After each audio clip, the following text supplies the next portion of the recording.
Hi, this is my extended video on mental illness, and I'm going to go over a recent event that happened to me where I missed my medication because I am on medication for mental illness. And I'm going to describe, the reaction to that and the things I went through when that happened.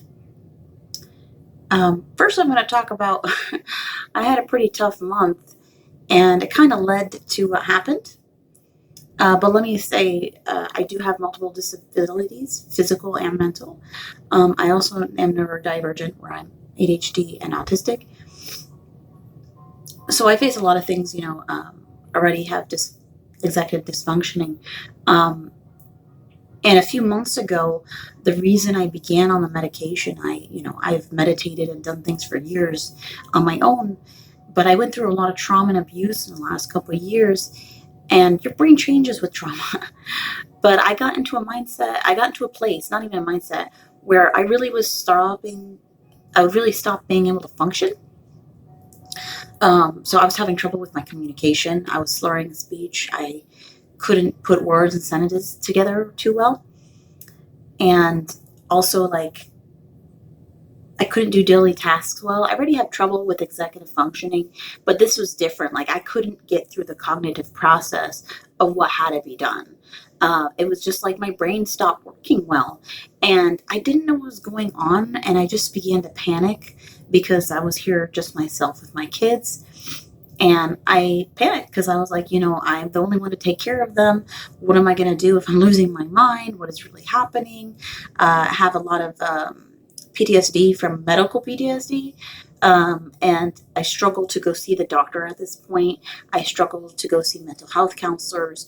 And I've struggled just to get, better disability pay because I was in bad situations and I never really was able to keep consistent. And I also had doctors that let me down. So now I'm working full time and, I'm physically and mentally disabled, and I'm a single parent. And so it's really difficult. But the hardest part is the mental illness part. And I'm going to really get into why. So I'm going to start off with that I've been on the medication for a few months now, and I started to feel better. And I think the first thing I noticed was my cognitive ability coming back. And then it was my speech. And then it was like I could actually talk at work and really get things done. And a lot of the anxiety, started to go away. I also had to go on anxiety medicine, so that helped. But just being able to think through stuff took a lot of it off my shoulders. I wouldn't be able to plan this video right now if I wasn't on the medication. And so I went through a very rough month in December, though. My refrigerator had broke 3 times. I lost all my savings that month. I had nothing left anymore because of the fridge breaking, and just a bunch of things kept happening at once that needed, money.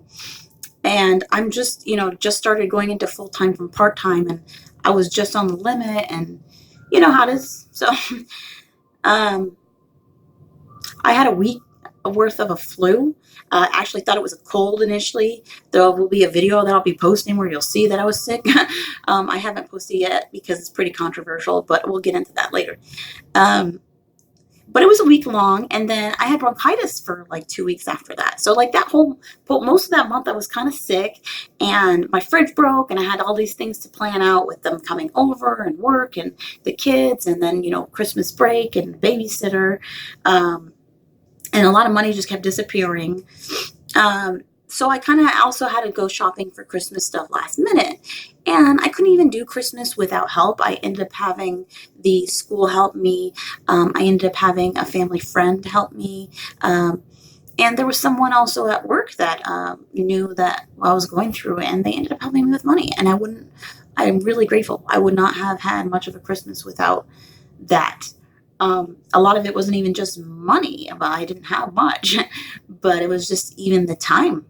Even if I did have money, I can't imagine how easy it would have been to throw a Christmas together. So I went through all that. And finally, Christmas was over. New Year's came. My bronchitis was gone. I was feeling a little bit better. And I had a new prescription set out with my doctor. and this new prescription, upped the dose and required me to take two separate pills. But I had been really mentally exhausted, even though I was feeling better because of just everything I had done that month. I just kind of like was getting so tired. And so I guess I wasn't like really remembering what she said. So I had, called the pharmacy that day, and then we worked through it. But by the end of the day, I had missed a whole dose. And then the next day, I literally hit a physical brick wall. I was so incapable of doing anything. Like even my poor kids, I didn't realize, you don't know when it comes. You don't realize when it comes, especially when you wake up after sleeping and then you're just like, I can't do anything. I was in pain. I was just so physically exhausted. I struggled to get up to make breakfast, to just, keep my kids in check and happy. It was really difficult. And I kept trying to get myself up, to get clothes on, to get out of the house, to go to the pharmacy. And before I know it, it was nighttime. And I missed 2 doses. So the next day in the morning, I go to get the medication. But by this time, my weeks of work starts. And just so many things started throwing me off. I got triggered on Twitter because someone had used my information without asking me, and they were trying to do a counter argument, exactly what I did not agree with, to use my information to prove that against that point. And that really angered me because, that's something that's important to me. I don't really care about being insulted about my looks or about my character as much as someone taking information and turning it to something false. I ended up getting further triggered because when I called it out and stuff like that, it didn't seem like people thought it was serious. A lot of them just said, you're overreacting. It's not a big deal. And I got further, aggravated, saying, like if I was insulted, call the bitch or something. Tons of people would be all over it, helping, saying, don't do this, whatever. But I don't understand why this thing is not important. Now that's all true, but the triggering was so much harsher that you go to a very dramatic state in reaction. And my state was like, at some point I was like buying, and I'm tired of this. I sacrificed a lot of time and effort, in the situation I am in. And so I kind of just went off, and I was like, I'm mad about things. And then at work, I was triggered also. I actually do have some issues going on at work. But like I said, things get really aggravated, and you cannot calm down and really think about it right. I kind of got loud. I didn't get in trouble, but I was kind of loud in my back office, kind of going off to a friend. Thank God I had that friend there to just vent to, and she just stood there. She knew because I'd done it for her. So all that kind of stuff happened. And when that happens, it's not just that you're getting upset, and it's not just that you're losing your mind and you're not in clarity, and you're kind of aware that you're not in clarity at the same time. That's not the worst part. The worst part is realizing what I was like before the medication, and then what I was like on it. And how much I depend on it. And furthermore, how one little bump in the road can throw you off. And that's scary. It's scary that you depend on it. And it's scary that you can quickly be thrown off either. And this was my mistake, just because I got exhausted. So it can just happen at any time. The, pharmacy, you, the doctor, whatever it may be.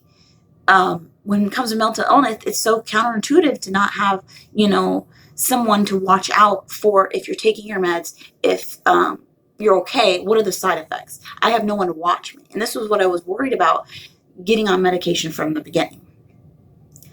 So going through that again, I was like, oh my God, was I wrong going on medication? Should I not done this? So on and so forth. So part of my behaviors, I'll go into some detail about this. I had extreme aggression. I guess we kind of mentioned that. But I went off on my children. I had 3 or 4 crying fits in a few days. It took me almost a week to recover, to get out of that.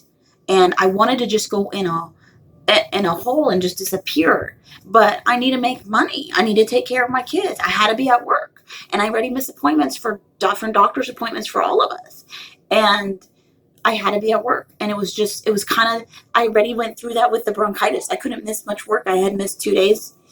And I was going to the bathroom just to going to the bathroom in the maintenance area just so people couldn't hear that I was coughing so bad, and then just going back to my seat, drinking tea, drinking coffee, drinking anything, and whatever will help my throat, because I didn't want people to think I was that sick that I shouldn't be at work, because I couldn't afford to miss it. And it's not like they give a shit.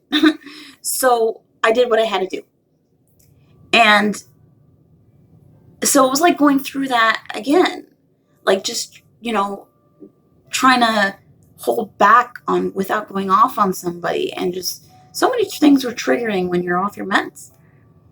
And so I was pretty aggressive, extremely. And I kind of was rude to people, and just everything was like bad looks and paranoia just going through my head. Like I said, I had crying fits. On the day I was so physically exhausted, I didn't have the medication for the second day. I had ended up coming into the living room to talk to my kids, and I just started breaking down crying because I had told them over and over, please be quiet. I need to get some rest. And I was already aggravated that I couldn't even get up to go to the pharmacy to get my meds. So I was like, please be quiet. I just started breaking down like real dramatically in front of them. And fortunately, they'd be quiet. They were quiet after that. But like when you have to like break down in front of your kids for them to listen, and they're kids, it sucks.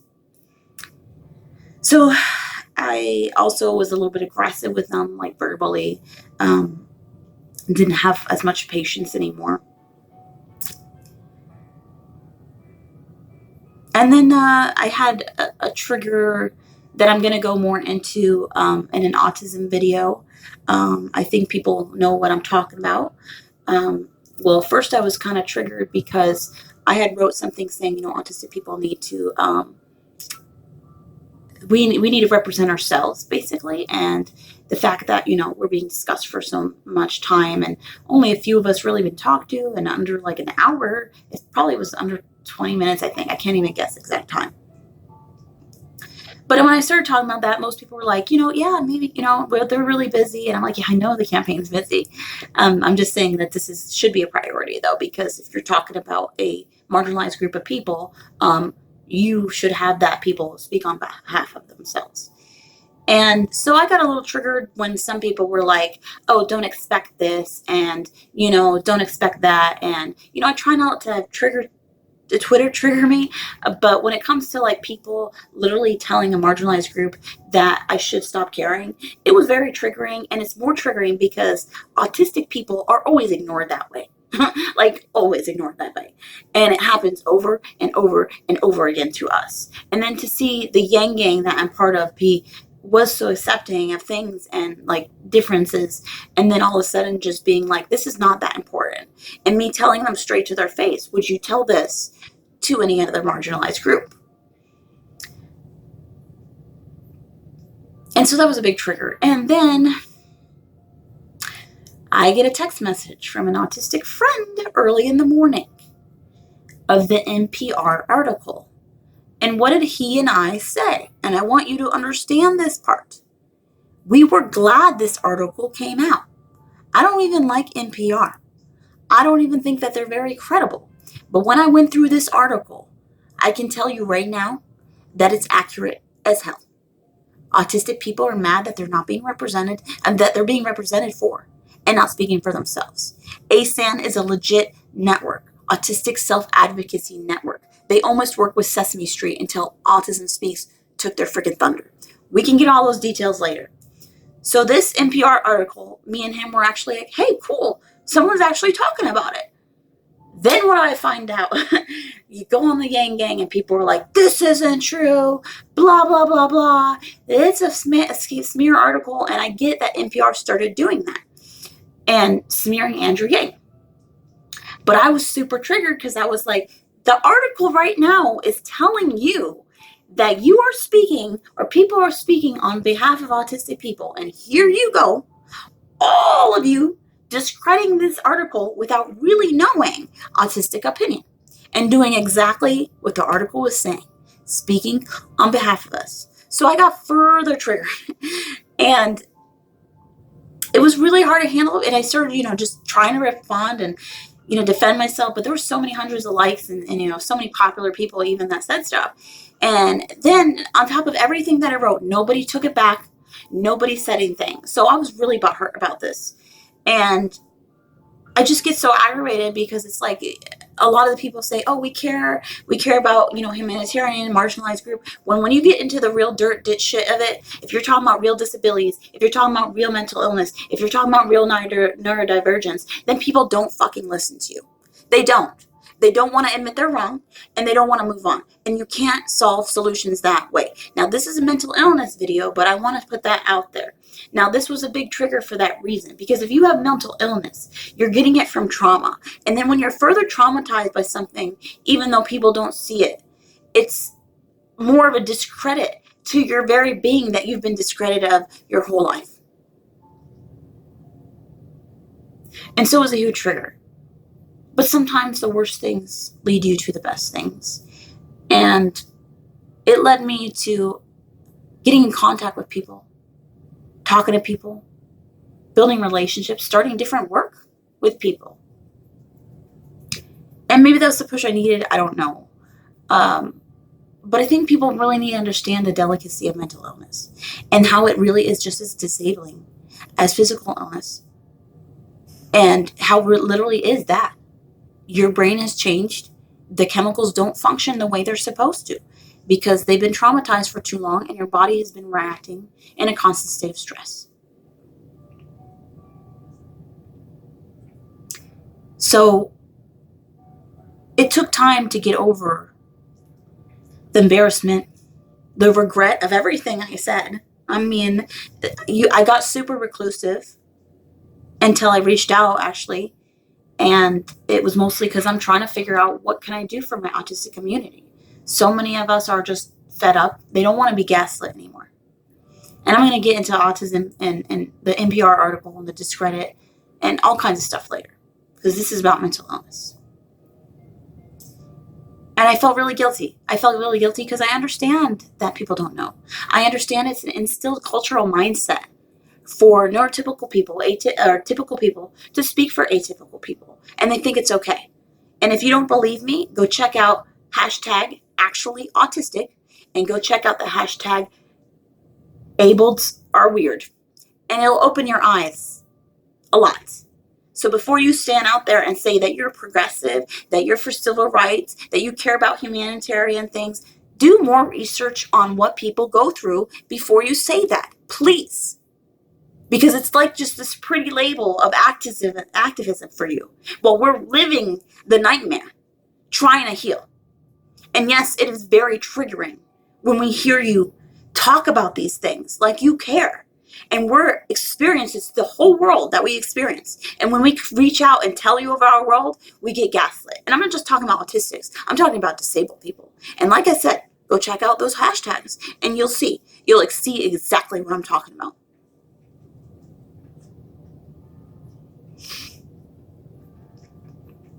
There were a few things I had to do to recover. I had to have almost a whole day of meditation. I am so grateful my kids have patience with me, even with autism ADHD. They know that when I'm with them, I try to give them everything I can, like all the essence of me, even if I'm not there a lot. I'm the kind of parent that, yes, needs their time to recharge. I need my own space. And it's helped, of course, as they grew older, and I couldn't neglect them, when they were younger. So, but they're a little bit more understanding. We've kind of got to work on some things too, but it was hard. It makes you feel guilty when you need to tell your kids that you need them to leave you the hell alone. But I had to get in this deep meditation. I had to do deep breathing exercises. I had to just release all that tension of what the missed dose did to me. So if any of you have experienced something like this and you want to talk about it, just write about it, or even write to me. You're welcome to. I've spoken to so many different people. I've spoke to so many different people. I apologize. And it is different for everybody, but there are some commonalities with mental illness. And all I ask at this point is please listen, because the worst thing about it is how lonely you get. And we don't want to be lonely. We can't heal if we're lonely. Thank you for listening.